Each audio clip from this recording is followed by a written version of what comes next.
복음 안에서 행복하다라는 말씀은 막연한 말씀이 아니라 복음 안에서 나는, 복음 안에서 우리 가정은, 복음 안에서 우리 교회는, 복음 안에서 나의 어제, 복음 안에서 오늘 나, 복음 안에서 내일의 나, 모든 것을 복음의 눈으로 바라보면 우리는 행복할 수밖에 없는 존재입니다. 왜냐하면 복음은 예수 그리스도이시기 때문에 그렇습니다. 예수 그리스도는 하나님의 아들이시고 하나님의 귀한 은혜의 선물이며 우리의 주님이시고 우리의 생명이십니다. 그래서 그분을 통해서 세상을 바라보면 우리는 행복할 수밖에 없는 존재예요. 불행하다면 우리는 예수 안에 없는 거지요. 그런 면에서 복음 안에서 행복하다라는 것을 오늘 다시 한번 무엇인지 확실하게 우리가 점검하는 시간이 될 수 있기를 바랍니다. 심리학에서 조하리 윈도우 세오리라는 게 있어요. 조하리라는 것은 조세프 러프트하고 해링턴 잉햄이라는 이 영국의 심리학자들이 나는 어떤 존재인가를 네 가지 창을 통해서 나를 발견하는 그런 테오리를 1955년에 발표를 했습니다. 그러니까 나와 타인과의 관계 속에서 자신의 모습을 찾아보는 방법입니다. 방법은 아주 재밌고 간단해요. 52개의 사람들의 성격을 나타내는 형용사를 늘어놓은 그런 시트를 받아가지고 이렇게 나에게 가장 잘 어울리는 것이 뭔가, 또 나만에 있는 것이 뭔가, 내가 아직 모르는 것이 뭘까, 그리고 내가 앞으로 갖고 싶은 게 뭔가, 이런 것들을 이렇게 단어를 체크해서 그 윈도우 속에다 집어넣는 거예요. 그런데 나 혼자 집어넣는 게 아니라 나는 나대로 집어넣고 내 주위에 나와 가까운 사람 두세 명을 택해서 똑같이 그런 것을 나를 위해서 체크를 해보라고 하는 겁니다. 그러면 무엇이 나타나냐면 나도 알고 너도 아는 나라는 존재가 나타납니다. 그런데 그 중에서 나만 알고 다른 사람들은 모르는 그 부분이 나타난다는 거예요. 또 하나는 나는 모르는데 다른 사람만 알고 있는 부분이 나타나요. 이거를 블라인드 스팟이라고 얘기합니다. 이게 참 심각한 거예요. 다른 사람은 분명히 나를 보고 아는데 나는 몰라. 그런데 더 중요한 부분이 네 번째 unknown quadrant라고 얘기를 하는데 네 번째 미지의 영역입니다. 쿼드란트라는 것은 쿼럴, 네 번째 윈도우라는 소리예요. 네 번째 윈도우에서는 나도 모르고 너도 몰라. 그러면 누가 할까요? 하나님만이 아시는 부분이 나오는 거죠. 자, 이것은 어떻게 따지나 내가 정말로 되고 싶은 분, 내가 알고 싶은 분야, 이런 거를 이렇게 적어내보고 딴 사람도 적어내보고 그걸 이제 종합해보면 이런 부분은 내가 나에게 있어 unknown, 알지 못하는 부분이었다. 우리가 샘터에서 모일 때 이런 부분을 한번 해볼 수도 있습니다. 장로님 기도하신 것처럼 우리는 45주년, 100주년 특별한 해를 맞이해서 우리가 특별 새벽 기도를 하고 있는데요. 이 특별 새벽 기도는 어떠한 지식을 넣는 게 아닙니다. 여러분, 어떠한 지식을 새롭게 안다고 생각하지 마십시오. 이 특별 새벽 기도를 통해서 우리가 목적하는 것은 복음 안에 있는 나를 새롭게 발견하는 겁니다. 하나님 안에 있는 나를 새롭게 발견하는 거예요. 나라는 존재는 도대체 어떤 존재인가? 나를 발견하게 되면 내 인생의 목적이 세워지고 내 인생의 설계가 나오는 거죠. 나는 어디에 있는가? 그래도 오늘 본문 안에서 복음 안에서 새로운 자아를 발견하고 그로 인해서 인류의 역사를 바꾼 한 인물을 우리는 살펴보게 됩니다. 물론 그 인물은 바울입니다. 바울에 대한 이름은 많은 오해들을 불러일으키고 있습니다. 바울이 예수님을 만나기 전에는 사울이었다. 그런데 예수님을 만나서 그 이름은 바울이 되었다. 그렇게 얘기를 하는데 사울이라는 것은 히브리적 표현이고 바울이라는 것은 헬라적 표현입니다. 똑같은 이름이에요. 그런데 어떻게 사용되었냐면 히브리 사람들에게 복음을 전할 때는 사울로 표현이 되었고 그리스적 이방인들에게 복음을 전할 때는 파울로스로 보통 표현된 것을 우리가 볼 수가 있습니다. 그런데 이 바울이라는 인물은 자기가 어떻게 자기 자신을 알고 있었는가라는 것이 성경에 아주 뚜렷하게 나옵니다. 자상입니다. 자, 사도행전 22장 3절에 이렇게 표현하고 있습니다. 나는 유대인으로 길리기아 다소에서 났고 지금으로 말하면 터키의 탈서스라는 도시에서 났다는 겁니다. 이 성에도 자라 가말리엘 문화에서 우리 조상들의 율법에 엄한 교훈을 받았고 거기에 유대 해당이 있었던 모양이죠. 그런데 당시에 최고의 랍비라고 부르는 가말리엘 문화생에도 아주 혹독한 교훈을 받았다. 엄한 교훈을 받았다는 거예요. 그래서 모든 사람들처럼 하나님에 대하여 열정적으로 하나님을 사랑했던 사람들이다. 그러니까 유대인 중에 유대인이다, 히브리인 중에 히브리인이다라는 것은 이렇게 히브리 사상으로 완전히 그의 뼛속까지 히브리 사상에 물든 사람, 그래도 하나님을 이렇게 내가 잘 섬기는 사람이다라는 자아상을 가지고 있었다는 거죠. 또 한 번의 자아상이 빌립보서 3장 4절로 6절에서 나옵니다. 그러나 나도 육체를 신뢰할 만하며 만일 누구든지 다른 이가 육체를 신뢰할 것이 있는 줄로 생각하면 나는 더욱 그러하니 나는 8일 만에 할례를 받고 이스라엘 족속이요 베냐민 지파요 히브리인 중에 히브리인이요 율법으로는 바리새인이요 열심으로는 교회를 핍박하고 율법의 의로는 흠이 없는 자라라고 말합니다. 이게 바울의 자아상이었어요. 유대인의 관점으로 본다면 바울은 완벽한 최고의 사람, 최고의 수준의 사람, 금수저 중에 금수저인 사람, 모두가 부러워하는 사람이었습니다. 그러나 그의 지식과 학문이 깊어가고 그의 권력이 강해질수록 그가 세상에 미치는 영향력은 전혀 달랐습니다.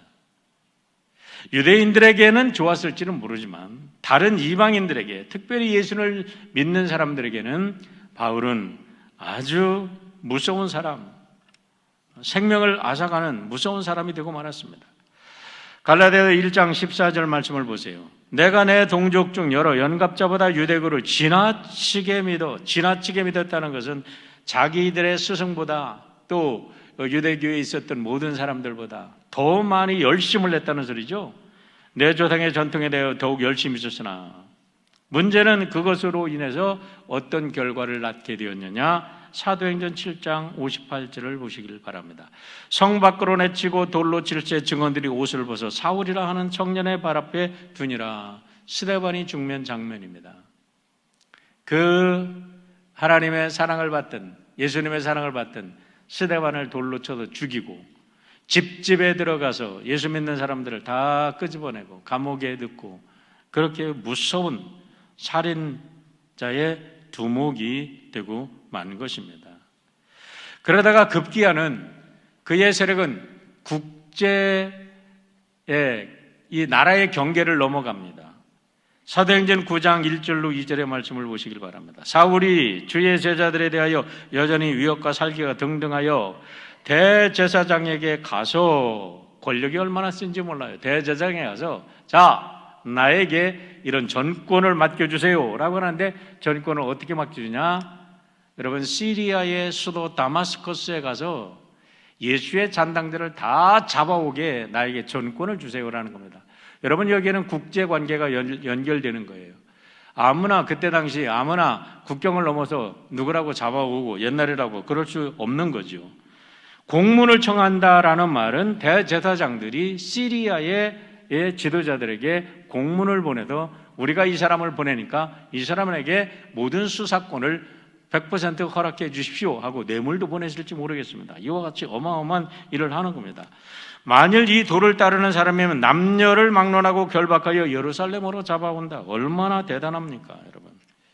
이것은 사울은 이렇게 자기는 어마어마한 사람이라고 생각했는데 자기에게는 너무나 큰 블라인드 스팟이 있었다는 거예요. 블라인드 스팟이 뭐예요? 자기 때문에 죽어가는 사람, 자기 때문에 고통받는 사람, 자기 때문에 하나님까지도 이 땅에 예수님을 보내서 사람을 구원하시는 하나님까지도 고통받는 것을 자기만 몰랐다는 거예요. 블라인드 스팟이에요. 여러분, 문제의 본질은 거기서 끝나지 않습니다. 왜 그러냐면 그와 같은 악랄한 일을 하면 할수록 그가 더 행복해져야 되는데 그의 내면에는 너무나 이상하게 알지 못하는 황폐한 인간의 공허함, 인간의 그 영적인 고통과 그 외로움과 고독과 그 영적으로 말할 수 없는 갈증을 느끼고 그는 황폐해지고 있었다는 것을 우리는 로마서 7장 7절과 7절에서 25절에도 발견할 수 있습니다. 보세요. 여러 번 말씀을 드렸는데 로마서 7장 7절로 25절에 보면 모든 주어와 목적어, 보어들이 다 나야, 나. I, my, me. 모든 게 나야, 나. 제가 그 책을, 성경을 읽다가 너무 재밌어가지고, 나라는 글자가 나오는 곳마다 동그라미를 쳐봤어요. 그걸 다 세봤습니다. 한국말로 나라는 말이 35번 나오더라고요. 그래서 그러면 영어로 NIV에서는 몇 번 나오나 하고 동그라미를 다 쳐봤어요. 그랬더니 I, my, me 같은 단어들이 쉬운 2번이 나와요. 자, 여기서 뭐를 알게 되냐면 예수를 만나기 전에 바울은 철저한 에고센트릭 월드뷰를 가지고 있었다는 거예요. 여러분, 에고센트릭, 이고센트릭 월드뷰가 뭐예요? 모든 것이 자기중심적 세계관을 가지고 있는 것은 어린아이 때만 갖는 거예요. 사람이 성숙하면 좀 다른 사람도 생각할 줄 알고 세상 넓은 줄로 알고 자기의 단점도 좀 볼 줄 알고 다른 사람들의 장점도 볼 줄 알고 세상이 얼마나 넓은가도 좀 알면서 함께 더불어 나는 세상은 나 혼자 살 수 있는 게 아니라 더불어 살아가야 되는구나 라는 걸 알아야지 성숙한 사람 아니겠어요? 그런데 바울은 모든 것을 다 가졌어. 자기 마음대로 다 할 수 있어. 그러니까 철저한 내가 최고야. 내가 모든 거 하면 다 할 수 있어 하고 했는데 그런 상황에 오르니까 이상하게 그의 영혼은 파괴되어서 영적인 공허함은 채워질 길이 없어요. 그러니까 결국에서 그가 자기의 hidden part, 자기만이 아는 고통을 이렇게 부르짖습니다. 로마서 7장 24절. 오호라 나는 곤고한 사람이로다. 이 사망의 몸에도 누가 나를 건져내랴. 여러분, 이게 이고센트릭한 사람들의 결론입니다. 많이 가졌던, 권력을 가졌던, 많이 배웠던, 뭐 했던 아무런 관계가 없어요. 자기 중심의 사람들은 결국에서는 이 영적인 이 단말마적인 비명을 지를 수밖에 없는 것이 인간 존재라는 거죠. 그런데 놀랍게도 그에게 기적이 일어납니다. 이성을 잃고 다마스커스까지 가다 예수쟁이를 다 남녀를 몰아나고 잡아오려고 성에 가까이 갔을 때 하나님께서는 그때 그의 영혼에 그 황폐함을 아시고 그때서 손을 내미시는 거예요. 놀랍게도 예수님을 만납니다. 그때의 영적인 상태를 보여주는 하나의 시가 있다고 생각을 해요. 저는 이 시를 참 좋아합니다. 헬만에서의 기도라는 시입니다. 하나님이시여 저를 절망케 하소서. 당신에 대한 절망이 아니라 나 자신에 대해 절망하게 하소서. 나로 모든 슬픔을 맛보게 하시고 온갖 고뇌의 불꽃을 지나가게 하소서.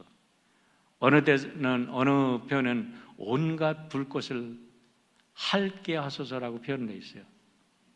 저는 이 부분이 너무 좋아요. 자기가 완전히 박살이 나가지고 자기가 그냥 완전히 깨져가지고 이제는 자기는 없어지는 그런 단계. 온갖 모욕을 겪도록 해주옵시고 내 스스로 지탱하는 것을 도와주지 마시고 내가 발전하는 것도 돕지 마소서. 그러나 나의 모든 자신이 허물어진 뒤에는 모든 것이 박살난 뒤에는 그때 나에게 가르쳐 주옵소서. 하나님이신 당신이 허물으셨다는 것을 깨닫게 하소서. 다마스커스 도상에서 놀랍게도 바울은 이렇게 공허했던 자신이 완전히 박살나는 경험을 합니다. 여기서 깨닫는 것은 우리의 끝이 하나님의 시작이라는 거죠. 바울은 이 경험을 하고 나서 날마다 이 경험이 얼마나 강렬했던지 그가 결정적인 순간마다 사도행전 9장에서 22장에서 26장에서 많은 사람들에게 자기의 거듭남에 대한 고백을 당당하게 하면서 살아가게 되는데, 그때부터 그는 복음 안에서 가장 아름다운 삶을 찾게 됩니다. 그가 먼저 가졌던 그 찬란하고 그 화려했던 것들을 던져버리고 예수를 만나니까 놀랍게도 가장 낮은 자가 되니까 그때부터 상상도 못했던 하늘의 평화와 상상도 못했던 새로운 은혜가 그의 삶 속에 넘치고 그를 통해서 세상이 바뀌어지는 역사가 일어나게 된 거지요. 저는 우리 2023년 우리 드림교회 모든 성도 여러분들이 복음의 능력 안에도 이와 같은 역사를 경험할 수 있기를 주의 이름으로 축원합니다. 그래서 오늘 본문에도 세 가지 교훈을 찾아보려고 합니다. 복음 안에서 우리가 행복한 사람이 되려고 하면 첫째, 나는 누구인가? 자기 정체성을 분명히 찾으라는 겁니다. 이 얘기는 수없이 들었을 것입니다. 1절의 말씀을 보세요. 예수 그리스도의 종 바울은 사도로 부르심을 받아 하나님의 복음을 위하여 특정함을 입었으니라고 말합니다. 여기서 바울은 자기 자신을 두 가지 아이덴티티를 이야기를 합니다. 자기의 셀프 아이덴티티를 두 가지로 얘기하는데, 이거는 바울 사도께서 편지하는 모든 편지 속에 다 들어있습니다. 첫 번째는 그리스도의 종이라는 겁니다. 파울로스, 디울로스 예수 그리스도. 파울로스는 디울로스 예수 그리스도 동격입니다. 나 바울은 예수 그리스도의 디울로스다. 디울로스가 뭐예요? 여러분 servant라고 표현되는데, bond servant라고 표현되는데 여기는 slave라고 표현하면 더 확실할 거예요. 나는 slave다. 나는 종이다. 나는 노예다. 여러분, 노예라는 개념을 바울이 어떻게 썼는지를 잘 알아야 됩니다. 바울이 살던 시대가 어떤 시대입니까? 로마가 전 세계를 지배하던 시대입니다. 구약의 전문가로서 유대 사회 속에서 종이 무엇이며 로마가 헬라가 지배하던 사회 속에서 종의 개념이 무엇인지를 바울은 너무나도 잘 알고 있었습니다. 출애굽기 21장, 신명기 15장에 보면 사람들이 너무나 어려워서 남의 집에 종으로 들어가면 안식년이 될 때 풀어줍니다. 안식년이 될 때 풀어줄 때에 종이 자기는 혼자 나가도 도저히 살 수 없는 그런 존재라는 걸 깨닫고 나는 이 주인 밑에도 평생을 살겠습니다. 그러면 주인하고 대제사장에 찾아갑니다. 주인하고 종하고. 그래가지고 이런 기둥에다가 놓고 송곳으로 귀를 뚫으면 그 소에다가 이렇게 마크를 하듯이 이렇게 지지기도 하잖아요. 소에다 인을 갖다가 땅 하듯이 이거 누구누구의 소다 하듯이 이 귀를 뚫어가지고 이 사람은 평생 이 사람의 귀속된 종이다라는 걸 표시하라는 거예요. 그 다음부터는 그 종은 그 주인을 위해서 살고 죽는 겁니다. 로마 시대는 어떻습니까? 여러분, 전쟁을 통해서 어떤 왕이든지 어떤 장수든지 종을 통해서 전쟁에서 지면 그들은 리더들 중에서는 특별히 노예로 다 잡아버립니다. 그 사람들 그냥 두면 또 일어날 수 있으니까 그 사람들은 완전히 노예로 낙인을 찍혀버려요. 낙인을 찍어서 노예로 만들어버립니다. 그 다음부터는 그 노예는 그 주인의 이제 말 한마디에 생사 여부가 결정이 되는 거죠. 그런 속에서 바울은 나는 그리스도의 종이다라는 거예요. 왜냐하면 그리스도를 만나고 나서 그의 삶은 완전히 변했기 때문에 이제는 나는 그리스도를 위해서 죽고 나는 그리스도를 위해서 산다. 나는 그리스도 안에서 살고 그리스도는 나 안에서 산다. 이런 고백들이 그의 서신에 보면 가득 들어있는 것을 알게 됩니다. 동시에 바울은 거기서 끝나는 게 아닙니다. 나는 하나님의 복음을 위해서 택정함을 입은 사도로 보름을 받았다. 그렇게 얘기합니다. 아포스톨로스. 아포리스메노스라고 하는데, 아포리스메노스라는 것은 has been set apart. 내가 성별되었다. 내가 구별된 존재다. 나는 하나님의 복음을 위해서 완전히 하나님께서 캐서 이쪽에서 옮기셨다. 이렇게 얘기를 하는 거예요. 여러분, 사도는요, 종과는 또 전혀 다른 개념입니다. 사도에게는 하나님께서 전권을 주신 거예요. 하나님의 권위와 권세를 다 내려주신 이런 권위자예요. 자, 그러니까 바울은 살아갈 때 항상 이중적인 사람이 아닙니다. 이중적인 사람이 아니라는 거예요. 우리는 이 관점을 갖는 게 굉장히 중요합니다. 우리는 그리스도의 종으로 가장 이 세상에 낮은 사람으로 이 땅에 고통받는 사람들과 함께 친구가 되고 그들을 이해해주고 그들의 신발을 신어주고 그들과 함께 더불어 그들을 사랑하는 사람이 될 수 있는 거예요. 동시에 하나님의 사도로서 권위를 가지고 이 땅에 어떤 사람 앞에서도 당당하게 영혼을 구원하는, 죄인을 구원하는 하나님의 사도로서의 권위를 가지고 모든 사람 앞에 당당하게 설 수 있는 이런 자격을 부여받고 이런 셀프 아이덴티티를 가지고 살았기 때문에 바울은 이 세상에 가장 낮은 사람에게는 가장 낮은 자의 친구가 되어줬어요. 빌레몬을 보세요. 빌레몬서. 여러분, 그때 종이라는 것은 주인의 것을 훔쳐서 도망간 종은요, 당장 사형입니다. 그런데 바울은 어떻게 해요? 빌레몬을 로마 감옥에서 만났어요. 그리고 그리스도의 복음을 들었어요. 그러니까 이는 나의 형제다. 종을 형제로 받아주고 다시 빌레몬에게 보내줘요. 야, 이는 내 형제고 이니까 너의 형제로 받아줘라. 내가 데리고 있어도 되지만 이제 너에게 형제로서 완전히 받아도 완전한 자연이 되게 하겠다고 보내주잖아요. 여러분, 그런 게 어디 있어요? 어떻게 가능해요? 자기가 그리스도의 종으로서 하나님의 권세를 가진 아포스 사도로서의 그런 분명한 가치관을 가지고 살으니까 이렇게 놀라운 역사를 하게 된 거지. 그러면서 바울은 로마서 8장으로 넘어갑니다. 너무너무 재미있는 일이 있습니다. 로마서 8장을 읽어보면요, 나라는 단어는 어디인가 싹 사라져버리고 말아요. 희한하다. 그래서 하나님이라는 단어, 예수님이라는 단어, 성령님이라는 단어를 제가 동그라미를 치기 시작했어요. 그랬더니 로마서 7장에 나라는 단어가 32번 나왔는데 하나님이라는 주제어로 32번이 바뀝니다. 한국말로. 번역을 어떻게 그렇게 했는지 모르겠어요. 영어로는요, 똑같이 52번이 영어로 나옵니다. 와, 너무 신비해. 물론 제가 의도적으로 카운트를 해서 그런지는 모르겠어요. 그러나 저는 이것을 보면서 아주 너무나 전율을 하는 거예요. 하나님의 말씀이 어떻게 이렇게 기가 막힐 수 있는가? 나라는 존재가 나의 에고센트릭한 이 삶이 이제는 하나님 중심의 삶으로, 테오센트릭한 삶으로 바뀌니까, 야, 오라 나는 공고한 사람이 아니라 나는 모든 것에서 자유한 사람이다. 누가 하나님의 사랑에서 나를 끊으리요?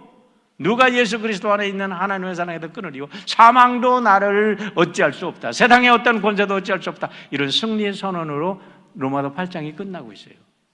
어떻게 가능합니까? 복음 안에서.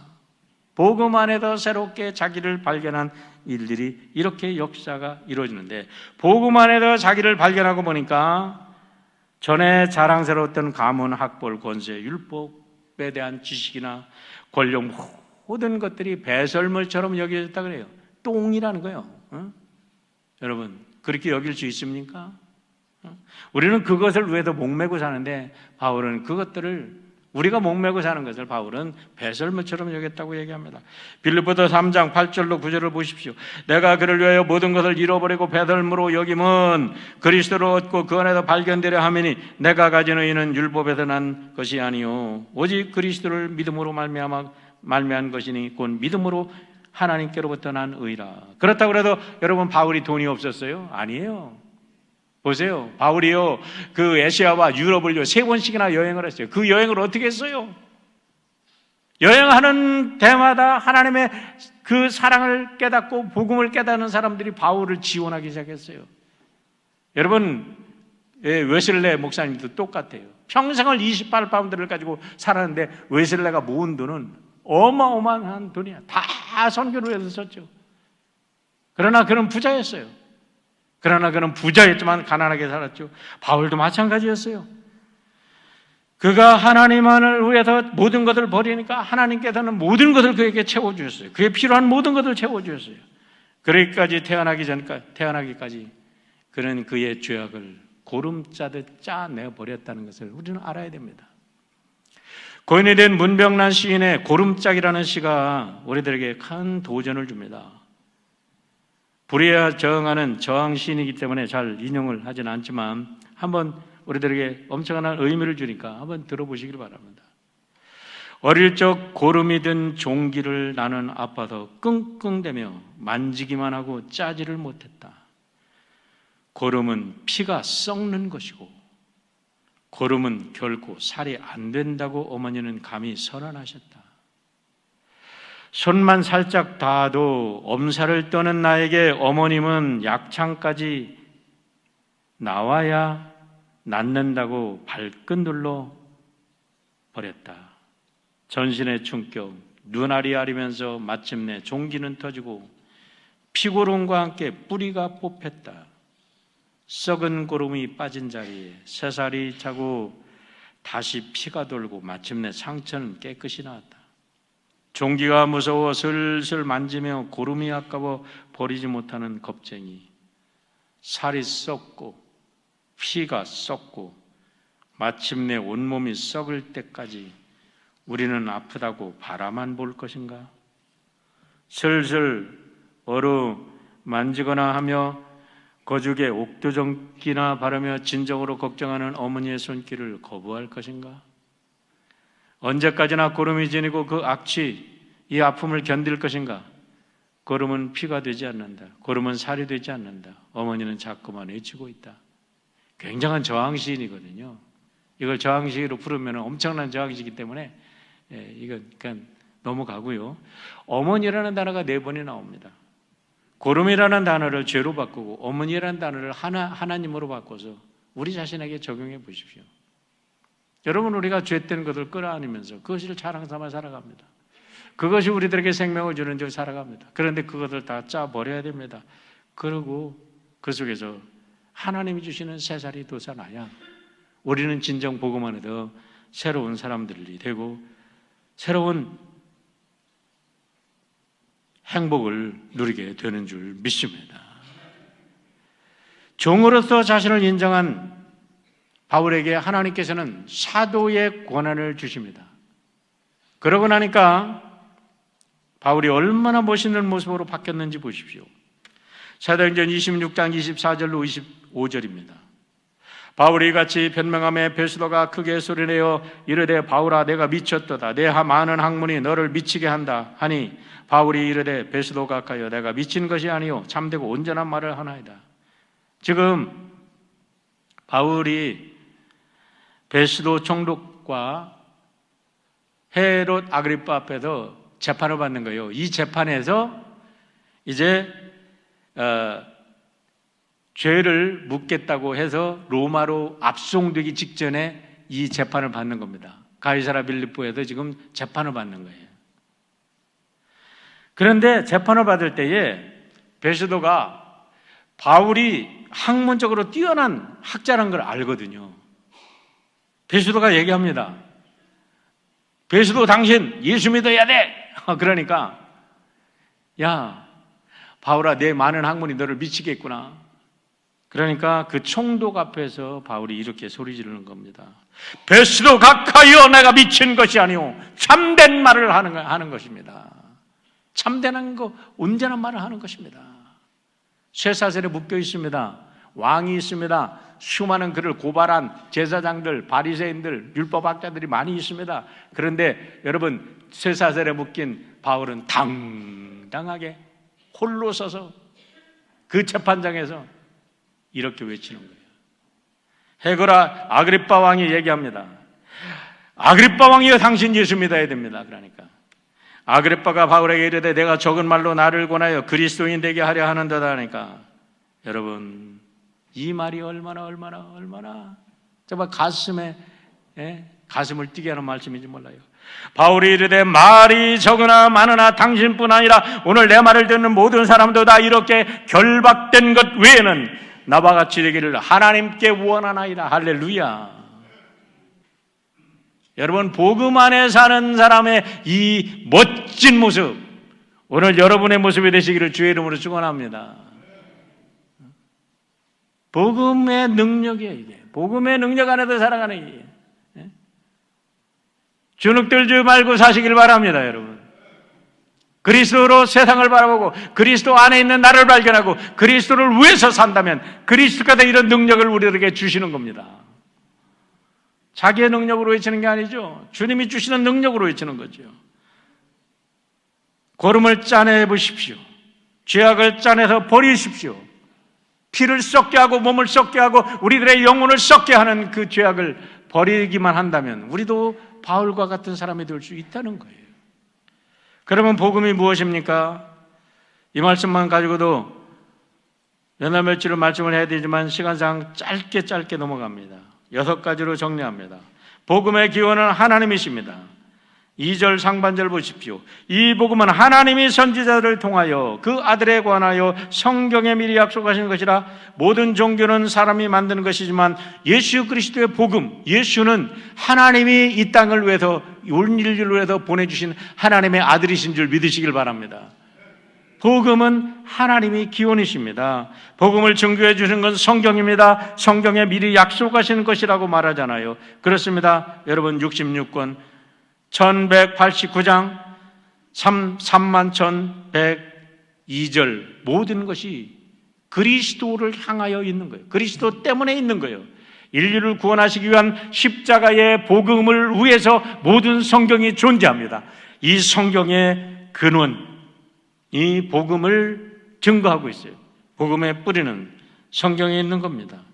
그러면 복음이 무엇입니까? 라는 거예요. 이 3번이 중요합니다. 복음의 내용은 예수 그리스도이십니다. 2절로 4절의 말씀을 보십시오. 이 복음은 하나님이 선지자들을 통하여 그의 아들에 관하여 성경에 미리 약속하신 것이라. 그의 아들에 관하여 말하면 육신으로는 다윗의 혈통에서 나셨고 성결의 영으로는 죽은 자 가운데서 부활하다 능력으로 하나님의 아들로 선포되셨으니 곧 우리 주 예수 그리스도시니라.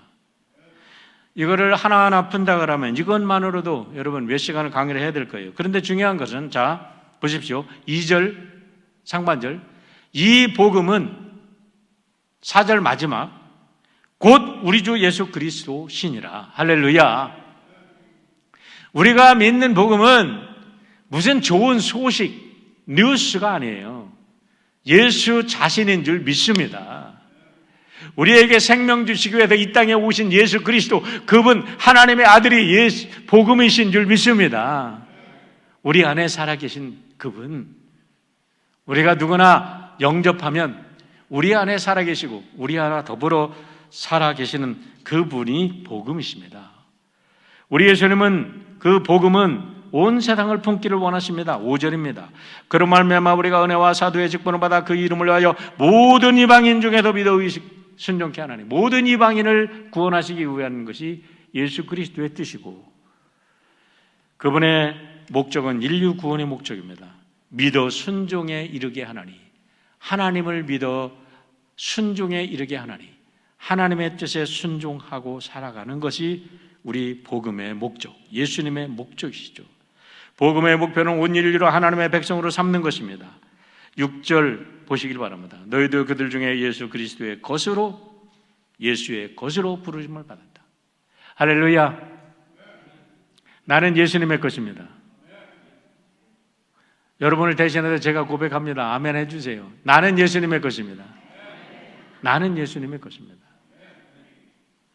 여러분, 걱정 근심이 있으면 나는 예수의 것이다. 걱정 근심아 물러나라. 사탄 마귀야 물러가라. 모든 질병아 물러가라. 나는 예수의 것이다. 선언하시기를 바랍니다.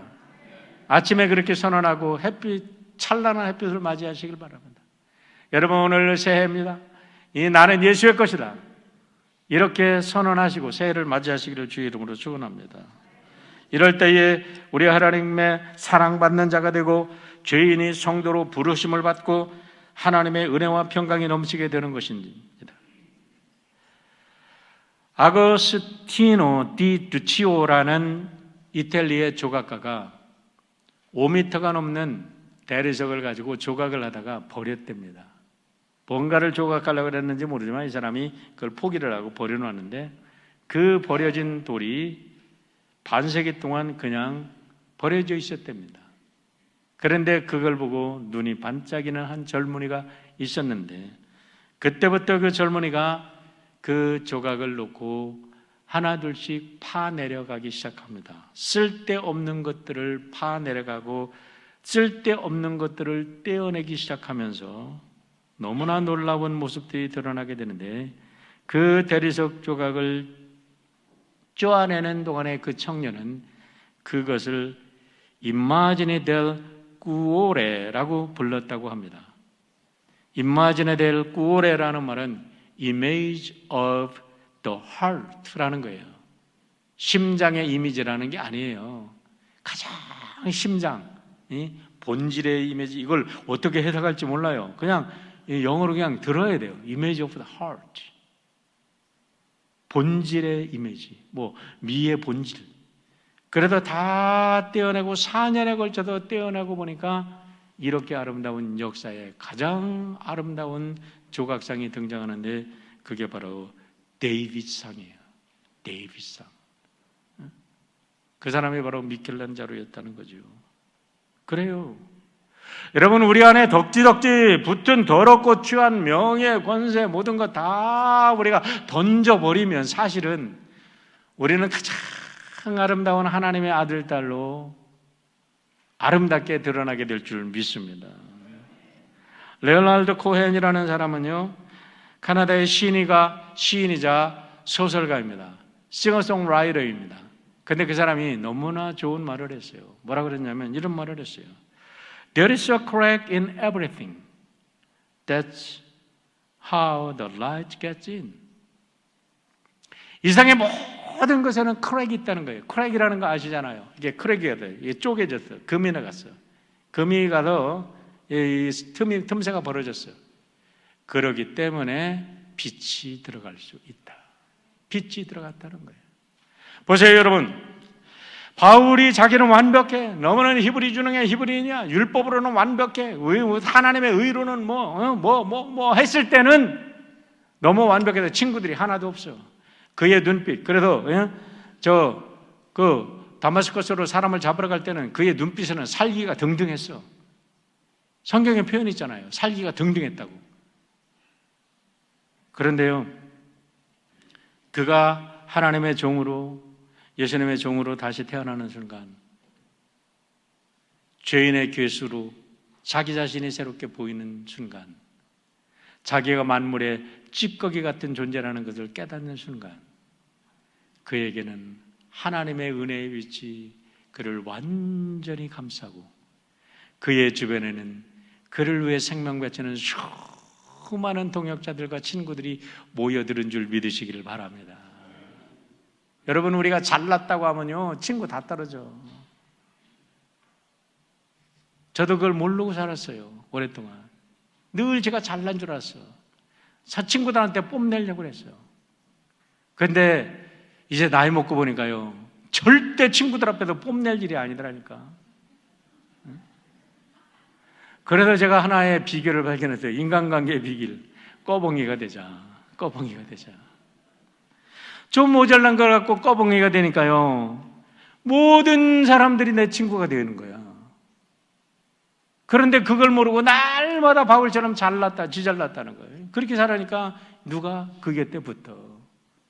내가 내 잘났다고 그러면요, 눈빛이 달라. 그런데 정말로 그리스도의 은혜를 받고 나는 정말 하나님의 은혜로 사는 자지 내가 잘나서 하는 게 아니라는 걸 전적으로 깨닫고 나면요, 우리의 눈빛이 온화해지고 사랑으로, 은혜로 충만해지면 우리 곁에 나를 돕고 나를 축복하는 수많은 사람들이 함께 동역자가 되는 줄 믿으시기를 바랍니다. 여러분, 헬라어로 포이에마라는 단어가 있습니다.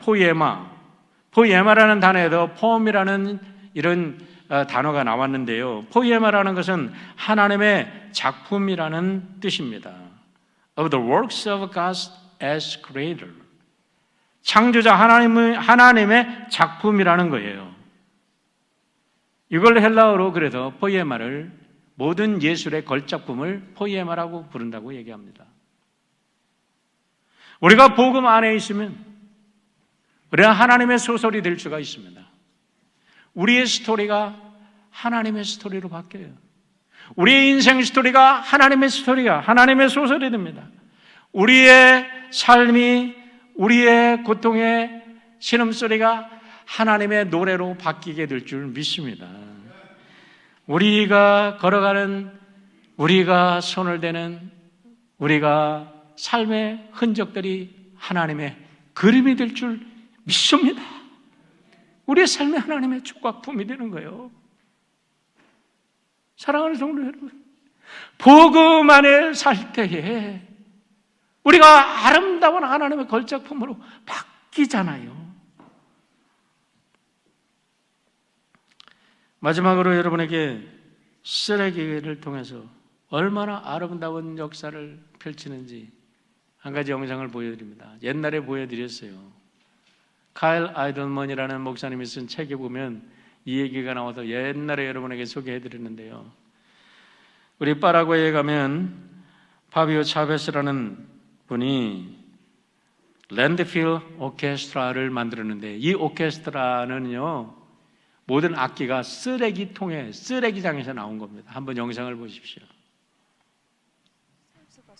파라과이의 아순시온 외곽에 위치한 카테우라는 쓰레기 매립지 주위에 형성된 커뮤니티입니다. 대부분의 사람들은 플라스틱병이나 쓰레기를 팔아 생계를 유지합니다. 또 빈곤과 교육 부재로 상당한 사람들이 마약과 술 중독에 빠져 살고 있습니다. 하지만 지난 6년여 동안 음악이라는 수단을 통해 카테우라의 희망의 빛이 비치고 있습니다. 일명 재활용 오케스트라라고 불리는 연주팀. 아이들이 연주하는 악기는 모두 재활용품으로 만들어졌습니다. 배관 파이프는 색소폰이 되고 포크와 칼, 스푼은 악기의 버튼과 키가 됩니다. 캔과 쟁반은 바이올린으로, 쓰레기통과 나무 팔레트는 드럼으로 재탄생했습니다. 교회 성가대 지휘자이자 음악 선생인 파비오 차베스 씨는 아이들을 거리 밖으로 데려와 희망을 주기 위해 재활용 오케스트라를 만들었습니다. This is a social project that uses music as a catalyst. We are working intensively with many families and many children. We propose a life change projected into the future. This is a mission. I feel God's presence. I believe things happen according to His plan. 니콜라스 고메즈 씨는 갖가지 금속을 악기로 만드는 등 기술적인 도움으로 재활용 오케스트라의 활동을 돕고 있습니다. Garbage is not garbage. If you have creative ideas, you can do anything with garbage. 최근 재활용 오케스트라는 전 세계적인 콘서트에 초청되고 있습니다. 네덜란드와 스페인에서는 우수한 연주로 상을 받고 테드 컨퍼런스에서 강의를 하며 수백만의 사람들에게 영감을 줬습니다. Having nothing is not an excuse for doing nothing. And what we're doing is an example of that. I realize that I have nothing to envy because everything happens for a reason. And I know this is all God's work. 세상에 버려진 것들을 가치 있는 것으로 만들며 삶을 변화시키는 노력이 잔잔한 감동을 주고 있습니다. 지금까지 지구촌 리포트였습니다. 이분들이 세계 40개국을 다니면서 연주도 하고요. 우리나라도 방문을 했더라고요. 모든 것이 쓰레기통에서 나온 것들로 만들어진 악기를 가지고 이 아름다운 음악을 만들어냅니다. 여러분, 우리는 어쩌면 다 부서진 쓰레기 같은 존재일 수 있습니다. 그러나 하나님은 전능하신 손을 가지고 계십니다. 우리의 삶을 하나님께 맡기면 우리는 아름다운 하나님의 걸작품으로 바뀌게 될 줄 믿습니다. 이런 걸 소개하는 카일 아이들먼 목사님이 이렇게 얘기합니다. 하나님 나라는 내 잔고가 제로가 될 때 시작이 된다라고 말합니다. 여러분과 제가 가진 가장 큰 자원은 복음인 것을 믿으시길 바랍니다. 예수 그리스도께서 올 한 해 우리와 함께 하시면서 우리를 하나님의 걸작품으로 아름답게 사용하여 주실 줄 믿습니다. you.